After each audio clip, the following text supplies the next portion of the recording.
Hey everybody, what's going on? Welcome to Sit Down. I'm DJ Sixsmith, hanging out with Sela Ward from FBI. How are you? I'm great, thank you. Thank you for coming in today. Yeah, thanks for having me. So, got the logo up here. Let's talk about this show because, it's shooting here in New York. Dick Wolf's involved with it, which is obviously a great person to have it be involved with. But why was this show good for you at this point in your career? Because I wanted to move back to New York.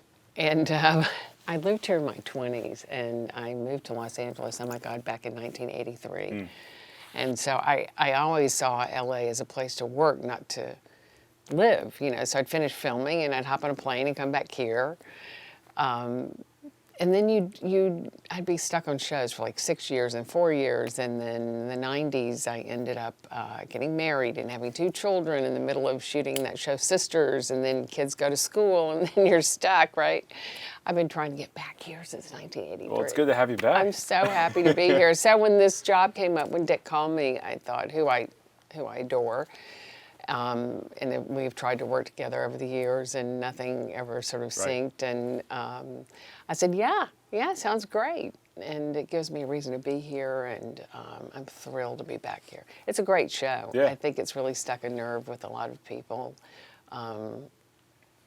I think it's, you're looking at these storylines and thinking, oh my God, that could be me, that salad that's been poisoned at the, salad bar anytime, anywhere, in the crazy world that we're living in, so precarious. So I think it really strikes a chord. Yeah, so it fits the time. It's obviously a great cast, great crew. So how does this show kind of differ from other movies and shows that you've done in the past? I've only done one other procedural, really. House was not, I was Hugh Laurie's love interest, former love interest, so that was a little different. But procedural shows are really not my forte. I'm much better in family dramas or relationship pieces, right? And these kind of shows are mostly exposition, so it's challenging. I'm enjoying it because it's challenging to try to fight for, within myself, actually, as an actor, a character. And how do you show that? How do you express a character when it's mostly exposition? Right. So it's a challenge, and it's a fun challenge at this point for me, and I'm going to keep plugging away. Well, I love the fact that after doing so many different things in your career that you're still challenging yourself. So what's the mentality when you're looking at a project in terms of the character, in terms of the people? Is the challenge something that's really higher up on that list maybe than it was a couple years ago? Yeah, or now at this point, I really want to choose to work with people that I enjoy, to shoot in locations that I want to be in. Right, you got New York, you got Dick, so you checked those two off. New York and Dick Wolf sounded great to me. And I do keep challenging myself, and you would think that a show like this would you'd go, well, why would you do this if you come from a different, river of swimming and drama? But it is a challenge. It's and it helps me grow, because what seems so simple is so difficult as an actor, to work in the land of exposition and solving a crime and the mystery and holding on to a character, because the audience needs to care about the character, and it's hard to do that if you don't have a window into their soul, so to speak. Yeah, and that's the reason why they're going to come back week after week, too. That's right. And, we were talking off camera, network TV show, 20-plus episodes. Yeah. It's a much different landscape in TV than it once was. So what's it been like for you guys navigating that, 9 episodes in so far? I don't do a tremendous amount of heavy lifting in this show, because she's like the... You're seeing everything from the top, sort of macro perspective. And strategic and the boss. And, Good spot to be, right? Yeah. Love being the boss. Love those strong, feisty female characters. Yeah, those are, I'm sure, a lot of fun to play for you. They are. Yeah. They are.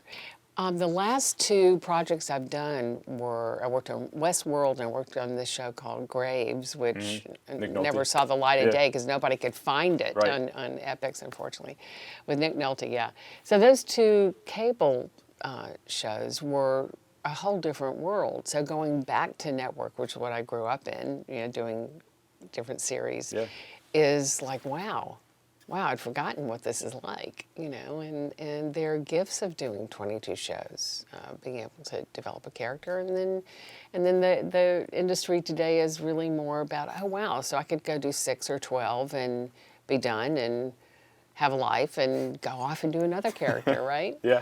So there are pros and cons to both, but the stability is nice. I'm happy to be rooted in New York, where I really want to be. Definitely. And one of the cool things about your career has been the consistency. You know, going back to when you first get into your first movie with Burt Reynolds to Right. where you are now. Right. So, I mean, I only had one way to go, and that was up. Yeah, no And doubt. whew, a lot to learn. Definitely. So what's been the craziest thing for you thinking about where the industry was in the 80s to where it is now today? I mean, there's a ton of differences, but what are a couple things that really stick out to you? It's so different. It is so different. I think at the during that time, there was much more care taken with actors, and shows were nurtured. You had a sense of family on a lot. Like I worked on the Warner lot and the Fox lot a lot, and it was just a very different time. Now everything is fast and ephemeral and lasts or doesn't last long at all. Individualistic, maybe a little bit more? Yeah, Yeah. very much so. And you're not under the umbrella of like a CBS, Right. where you have more of a family sort of, okay, we're looking out for you. We are a collective whole of a force that's working together. It's just very different, the landscape, very different. Yeah, no doubt about it. And, you know, one of the cool things for you is you've worked with so many incredible people over the years. When you think about people you respect the most and people you've learned from the most, Right. who are a couple people that jump out to you? Wow. Well, I learned a lot from my friend Tom Hanks, because that Nothing in Common was like maybe my second job or something. Yeah. And I wasn't very good in it. And, you know, I was just starting, and I learned so much from Tom about pacing and speed, and he was very kind, you know, and helping me along the neophyte. Harrison Ford was great to work with. Just the iconic Harrison Ford that in high school I was like gaga over, right? And especially at that point in the 90s when he's, you know, at his his peak, height, you know? yeah. Forget it. But I probably learned the most, not really from a particular actor, but from having rolled my sleeves up and doing shows like Sisters and Once and Again, where I had 6 years and 4 years to really fall on my face one week trying something different and then succeeding the next week, and this really like going to school for a long time. So that was my gift. And it's a great metaphor for life, too, because it's not going to all be easy all the time, you know? You're going to fall. You need to fall. That's where you learn about yourself the most. And so whether it's challenging yourself as an actress, failing as an actress, I'm sure those are the biggest moments of your career in terms of just growing it along. Oh, 100%. And I had devastating things happen. You know, I mean, things where... Like what? Give me an example of something. I mean,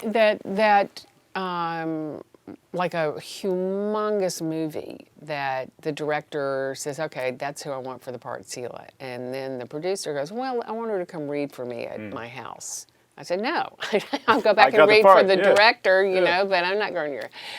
So they fly me to London and, well, let me see her do a screen test, but you'll be doing it with the major stars in the movie, but of course they weren't there, and, you know, that kind of thing. And, well, she should have come to my house and read.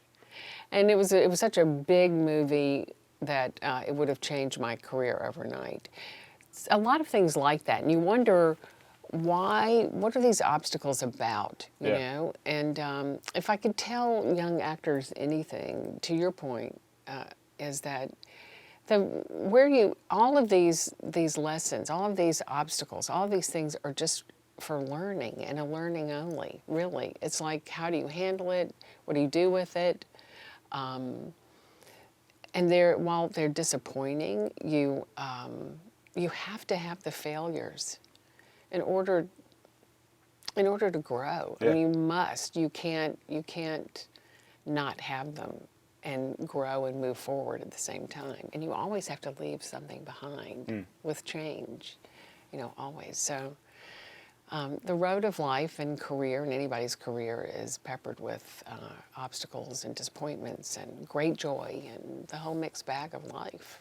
And you do wonder what if with some of those different projects, but at the same time, things kind of work themselves out, you know? You just know, I mean, you never know. It's one person's No. opinion, or it's just the politics of a situation, Yeah. you know? You don't go in for that read at the house or whatever, and yeah, somebody else gets that part. But, I mean, the great thing about your career is that you have many different parts to look back on and great people that you've learned from along the way, and now you're in a position where you can inspire the next generation, and Sure. you're still doing it consistently too. You know? I keep trying, you Yeah, know, totally. and steady Eddie wins the race, I suppose. And, you know, you never know. You can justify anything, but sometimes we're protected from things that might on the surface seem like the be-all and end-all, you know, but you never know what that road looks like and what that cost you. Yeah.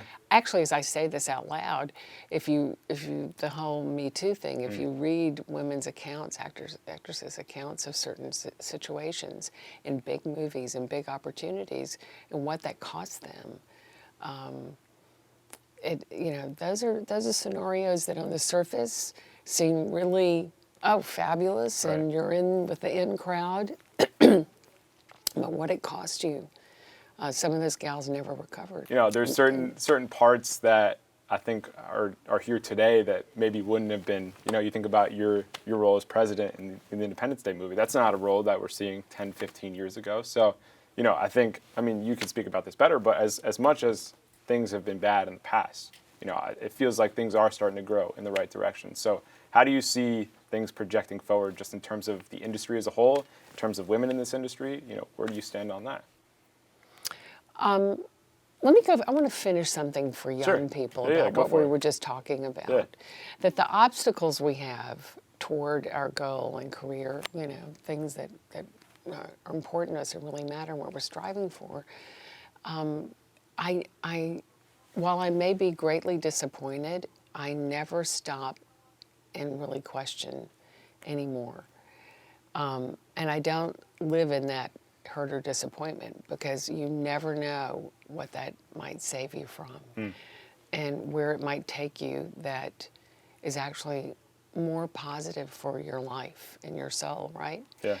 You think about, even if you take plane crashes, let's just take that, for Sure. example, forget about career. And the people, you know, you'll go, wow, or the people World Trade Center, I didn't go to work that day because I didn't wake up for had my to do alarm. this Yeah. or that. I missed or, my flight to New York. You know, yeah, there's and so many different stories like that. upset and Yeah. angry about the time, or you know, and whenever that happens, or I miss a plane, or whatever, oh, okay, no problem, right? Because Yeah. you just divinely Yeah, you guided. can't never control know, that. Yeah. never know. But today, I think that while for many years now the roles for women in features have diminished greatly, over 30, that it's all now on television with tremendous opportunity. And I think, you know, if you just look at the landscape of what's happening in the country with the elections, you know, the midterm elections, there are over 100 women record number of going women. to the Yeah, House. it's amazing. That's Yeah. incredible. Totally. And that's going to really affect our world, because you'll have more of the heart, hopefully, mixed into the equation. I think we could use a little bit more of that. Don't you think? Yeah, that's for sure. And just, you know, for young girls to be able to see women in office, for older women to be able to see women continuing to strive forward in TV and movies, those are all important things, because there have been plenty of white guys to have shows, you know? Sure. It's awesome to see there's Sure. more diversity. I think Sure. it's more representative of our country as a Yeah. whole. And Yeah. I think this show is certainly representative of that too. So when people check out FBI, you know, what do you want them to walk away thinking?